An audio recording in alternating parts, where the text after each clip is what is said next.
Okay, paano maglalagay ng sticker na hindi tabi-tabingi tsaka walang hangin? Yung siguradong walang hangin tsaka hindi tabingi. Siyempre, linisin nyo muna. Ako nilinis ko na. Ayan. Ginamitan ko ng alcohol. Pagkatapos yung malinis, itapat nyo rin sa pwestong gusto nyo. Ako dito ko gusto. Ayan.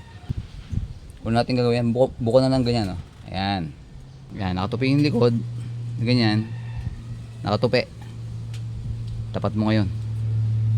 Tapat mo sa gusto mong pwesto. Walang kagalaw-galaw yan. Didikit ko muna yun. Oh. Ayan. Pag nakadikit ng ganyan, pwede mo lang kunin dahan-dahan yung nasa likod. Habang kinukuha mo siya, dinidikit mo ng unti-unti. Ayan. Ayan. Ayan, sa kamay lang gamit ko. Walang bula sigurado yan. Walang kabula-bula. Ayos. Di ba?